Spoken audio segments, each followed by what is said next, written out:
So if you've heard me before, if you've been in one of my classes, if you've heard me lecture, or maybe even on the podcast here, Clubhouse, wherever, you've probably heard me say more than once, I'm not an avid reader. And I'm not. I wish I was. It is a goal of mine to start reading more. And Hal told me about, audiobooks, and I'd heard about that before. And I'm thinking of trying that as well. I've bought several books over the last several months. I haven't read. I've started them, and I lose interest, whatnot. I'm working on a book right now, which I will talk to you about in another podcast. I'm excited about, man. I've gotten my highlighter out. I've been highlighting as I've been reading. And Hal said, "Hey, you want me to get you an audio version of that one?" I said, "No, because I'm into this book. It's like my homework. I'm highlighting stuff as I read it." And again, we'll talk about that book in another podcast, because I'm excited to get through it and motivated to get through it. But I just want to share a little book that means a lot to me, that I've read multiple times. I hand it out a lot. As I said, I'm not an avid reader. It is a goal. That's how you get smart. I could certainly use some of that, but it's just hard for me. I would rather be fishing or boating or sleeping or drinking or just about anything than sitting down and reading. But this little book I'm going to talk about today is one of my favorite little books. I recommend it all the time. And when you come back, I will talk about it and recommend it to you. So come on back and join the conversation.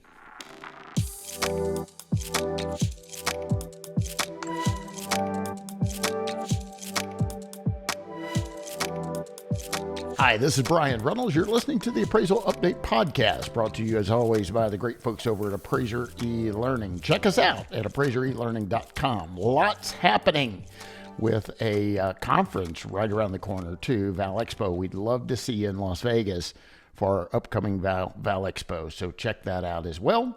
Also, I want to thank our sponsor, LIA Administrators and Insurance. Thank you for your support.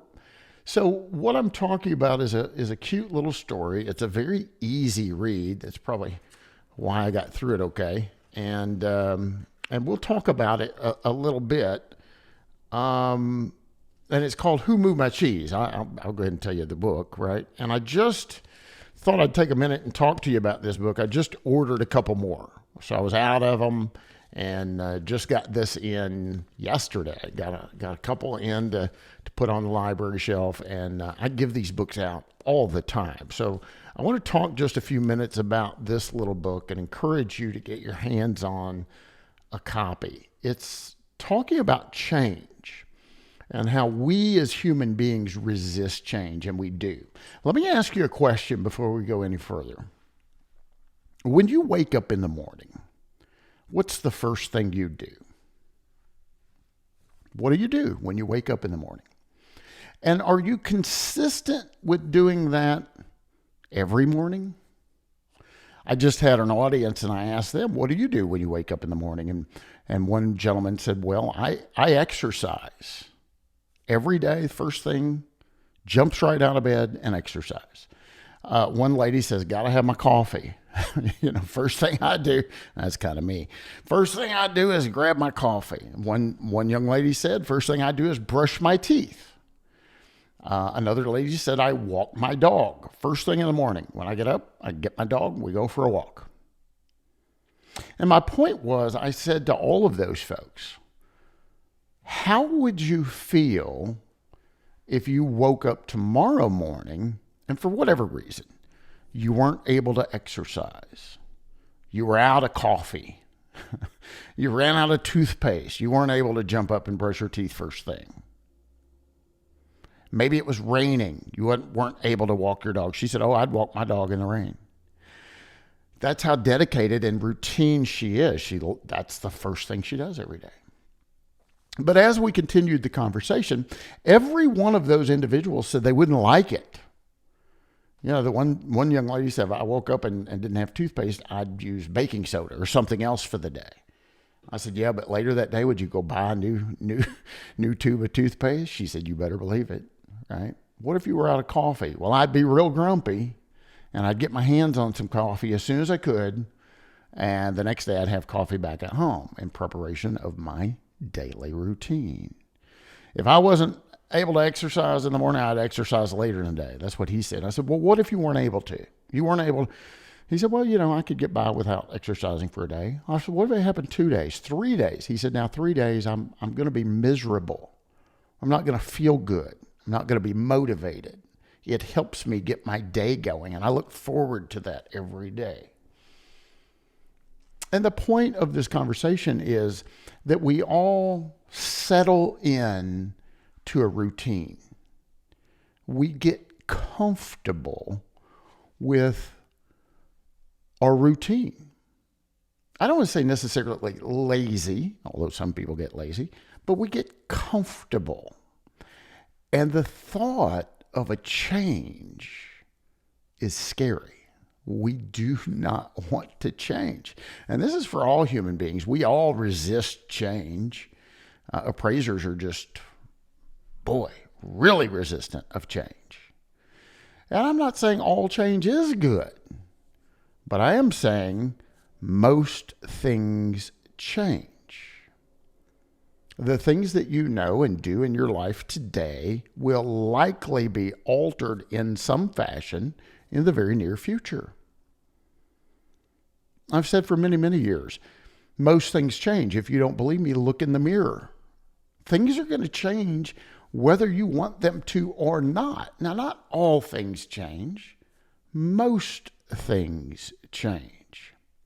That same audience, I said, how many of you use an iPad or a tablet out in the field to collect your data? And only a few hands went up. I said, all right, let me reword this question. How many of you don't use one? And the majority of the hands went up. And I said, I'm just curious, why? Well, it's just faster for me to use a piece of paper and a pen. I tried that before. It's not faster. Paper and pen's faster for me. Well, I've just been doing it this way 20 years. I don't want to disrupt my routine, right? Well, what if I can't see it? It's a sunny day. I can't see the screen. Or what if I drop it and break it? What if it's raining? So I want to pause right here for just a second and tell you those are all what I call limiting beliefs. You're offering excuses for not trying something new. And you're utilizing what I call limiting beliefs. Have you the little guy or gal on your shoulder here, and they're bad influence. They whisper in your ear. Do you know that person? They whisper in your ear and they say stuff like, "You can't save any money. You're just going to always be broke. You can't improve your credit score. You're just going to always have horrible credit. You can't lose weight. You're just going to be fat." We need to brush that person off our shoulder, right? Get them away from your ear. As Mr. or Mrs. Negativity, right? I'm going to call them limiting beliefs, and just get that person away from you. Get that person away from your ear. You could do anything, right? And the thing about appraisers are, we're problem solvers.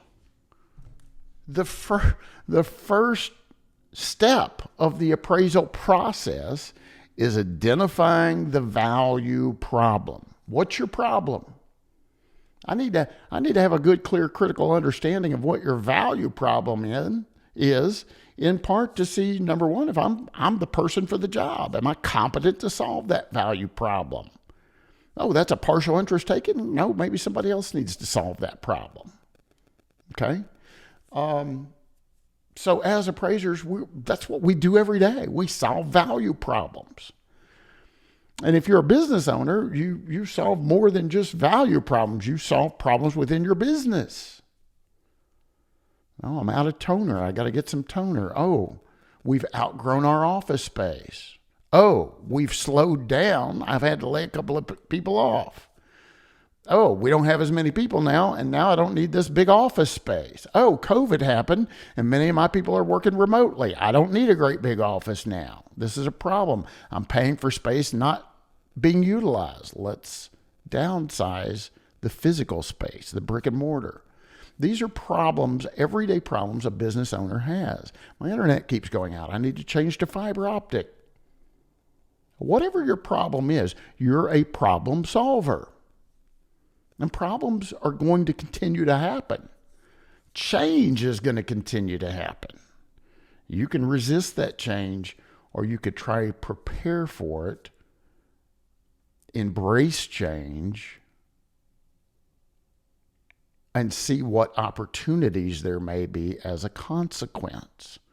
You know, all of these folks offered reasons, and in their mind, it was very rational as to why they didn't want to use an iPad or tablet out in the field. And I was no different when I switched over.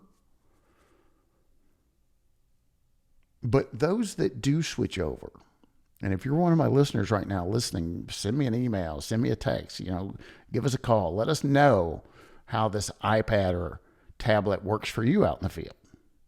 I want to know. Give me your feedback.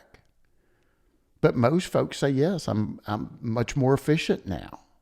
And it's not just taking the notes. I've talked about this a lot. When you're out in the field and you're writing down carpet, drywall, double hung windows, crown molding, you get back to your office, you type the same thing. And I call that a duplication of task. Carpet, drywall, double hung windows, crown molding. You've done it twice now. Not only that, you've taken a picture with your phone or camera, digital camera, then you got to upload them to your computer, then you got to assign them to where they go in the form. With the iPad, you take the picture one time, it puts the kitchen photo in the kitchen spot. Done. When you're in the field and you draw the sketch out, what do you got to do when you get back to your office? You got to draw the sketch out again. It's duplication of work over and over and over again. I firmly believe there's two ways to become more efficient, to become more productive. Number one is hire more people. 2-3 people can outperform one person most of the time. Not always, but most of the time. Teams outperform individuals. That's a fact. The other way you can increase efficiency and productivity is by using technology. Increase technology, increase helpers, you're going to be more productive. So in that same audience where we were talking about the iPad and limiting beliefs, right? I said, well, let me ask another question. How many of you use multiple monitors? Now, I had more hands go up for that one. And what was ironic was, probably more than him, but he's the one that caught my attention. One gentleman who does not use an iPad or tablet out in the field, uses pen and paper in the field, has 3 monitors. And I said, wait a minute. I want to understand this. You use 3 monitors. Oh, yeah. Been using 3 monitors for 5 years now. I said, would you embrace that change? Because I know back in the day, at some point in time, you used 1 monitor. He said, that's true. I used 1. I said, now you use 3. He said, yep, for 5 years. I said, let me ask you a question. Would you even consider going back to 1 monitor before you made the change to 3? He said, no way. There is no way I'll ever go back to using 1 monitor. And I was trying to shake him a little bit, giving him a gentle nudge. I said, see, you've embraced this change to use additional technology to help you do your business better. You know that it works because you just said you would never go back to 1 monitor. Let's get you thinking about using the iPad or a tablet out in the field. It just makes too much sense. Back to this book, ladies and gentlemen. I'll share it with you on the screen here. And so that's what the book looks like. It's called Who Moved My Cheese by Spencer Johnson. I talk about this a lot. And you'll see four little characters if you're watching this via our YouTube. If you're not watching, I'll describe it, okay? There's four people. They're little people up on my screen. There's two mice and two little people. And this book is about the lives of these four little individuals, okay? So every day, the two mice and the two little people get up and go down the hall, and there's a cheese station. And it's the best cheese you've ever eaten in your life, right? It is unbelievably delicious. And they just eat as much as they want and get their bellies full, and they just go take a nap. When they wake up, guess what they're going to do? They're going to do it again. They have a very good life. Every day, they go on down to the cheese station as many times as they want throughout the day and eat as much cheese as they possibly could desire, and then they go rest. Guess what they're going to do tomorrow? They're going to do the same thing again tomorrow. Until one day they get up and they go down to the cheese station and there's no cheese left. It's gone. There's not even a crumb. Now, the two mice, by the way, their name is Sniff and Scurry, they, without hesitation, instinctively take off in search of new cheese. They're gone. But the two remaining little people are like, whoa, wait a minute. We're little guys. Those long, dark, scary corridors could have a big cat coming down it or an oncoming train. I don't know what's down there. So let's just, let's not have a knee-jerk reaction to this change. Maybe the cheese will come back tomorrow. So they go to bed and they get up tomorrow and the cheese did not come back. Now they're getting a little hungry. They're scared. They're mad. They're very frustrated and they don't know what to do. You see, this is a major change in their lives and they don't like it. They want things to go back how they used to be, but that's not going to happen.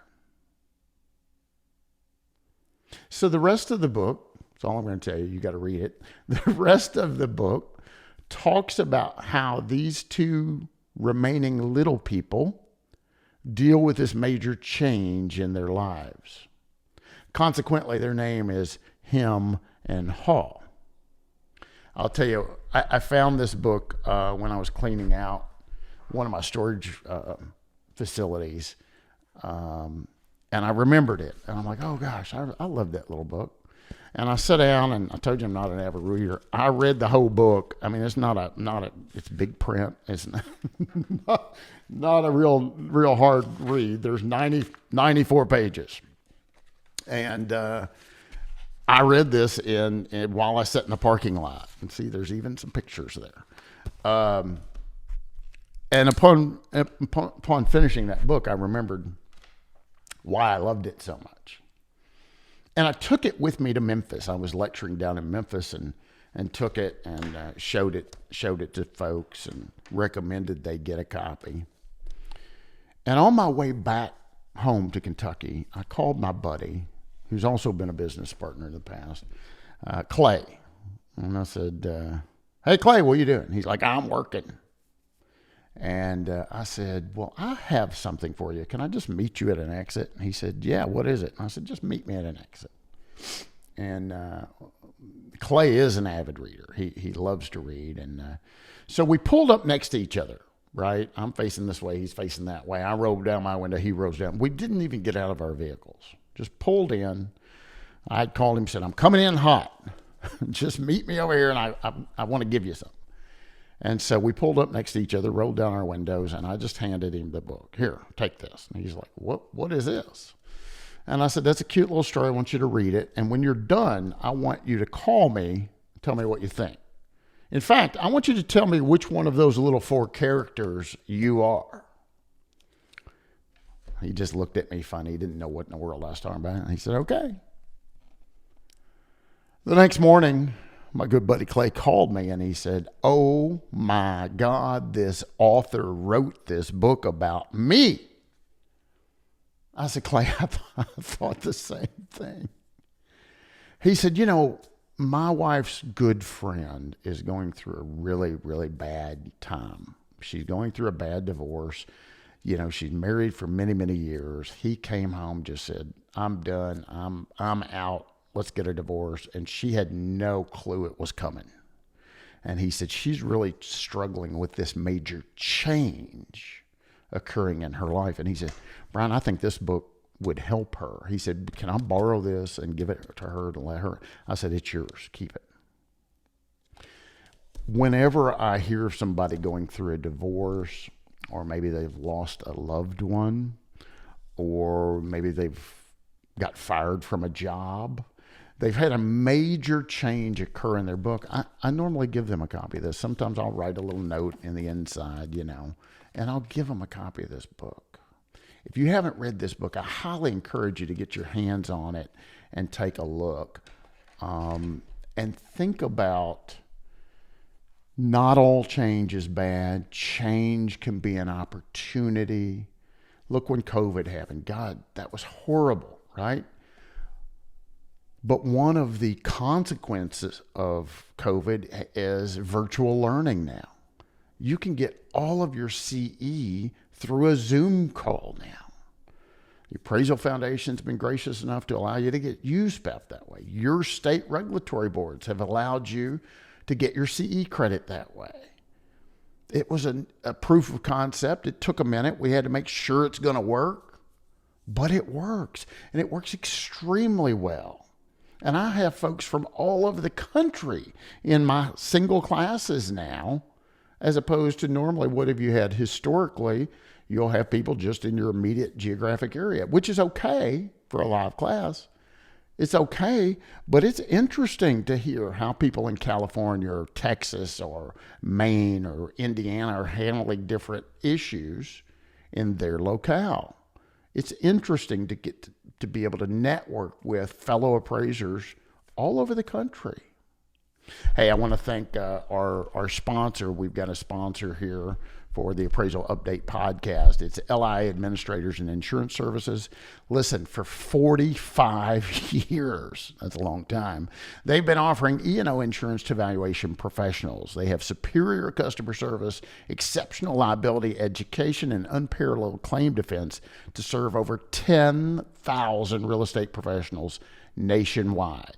They also offer insurance for commercial cyber liability, general liability, and commercial bonds, as well as other services. Visit liability.com to learn more about LIA. And again, thank you, LIA, for your support in the Appraisal Update podcast. We certainly appreciate it. So get your hands on this little book. I think you're going to like it. Many times our cheese gets moved and we obviously don't like it. How many of you appraisers loved the 1004 MC when it was announced and came out? Yay, we got a new form. None of us like that. And obviously it was a dumb form. Sorry, Fannie and Freddie. It was a dumb form. I mean, they revised the form before it ever became effective. The instructions were ambiguous, right? There were some issues with that form. I think the intent of the form was good. It was trying to get us to look at our market, look at our sub-markets, and not just check boxes on a form, right? To have support, which we should always have support, for our opinions and conclusions. But my point is, we didn't like it. There was a change. How many of you liked UAD? Probably nobody. How many of you liked ANSI? We got it.